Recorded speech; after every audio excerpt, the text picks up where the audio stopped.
dealing range भनेको के हो त ल हेरौँ है चार्टमा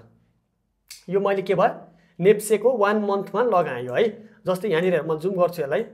तपाईको के भयो प्रिभियस मन्थको हाम्रो हाई कुन भयो यहाँ हेरौँ है हाई यो भयो लो यो भयो अब के हुन्छ डिलिङ रेन्ज भनेको यो भित्रको रेन्ज त्यसलाई भन्छ डिलिङ रेन्ज हैन यो चाहिँ हामीले 4 टाइम फ्रेम युज गर्छौं 12 मन्थ यहाँ मैले लेखेर राखेको छु तपाईको हैन 12 month 3 month 1 month 1 week 4 time frame use गर्छौं अनि किन चाहिन्छ त यो भन्दाखेरि तपाईको एक नम्बरमा ओभरसोल्डमा छ कि ओभरबटमा छ भनेर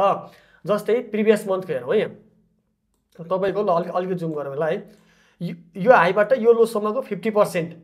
तपाईको यतातिर कतै हुन्छ हैन 50% भन्दा मुनि भयो भने ओभरसोल्ड 50% भन्दा माथि भयो भने ओभरबट ओभरसोल्डमा ट्रेड एक्जिक्युट गरेको एकदम बेस्ट हुन्छ अनि अर्को भनेको तपाईको यो डिलिङ रेन्ज भन्दा माथि एबोभ ओभरबट यो बिलो डिलिङ रेन्ज भन्दा तल तपाईको बिलो ओभरसोल्ड है त्यही भएर के हुन्छ भन्दाखेरि एबोभ र बिलो यो डिलिङ रेन्जमा चाहिँ तपाईको लिक्विडिटी हन्टको काम गर्न सक्छ त्यही भएर हामीले ओभरसोल्डमा लिएको चाहिँ एकदम बेस्ट हुन्छ है सेम कुरा तपाई के भयो 3 मन्थमा लगाउनुस् या 3 मन्थमा हेरिहालौं जस्तै 3 मन्थमा हेरौँ यो हाई लो हैन तपाईको अब यो के भयो 50% यतातिर हुन्छ होला 50% को मुनि अहिले के छ यो 3 मन्थबाट हेर्दा पनि ओभर सोल्डमै छ है ल थ्यांक यू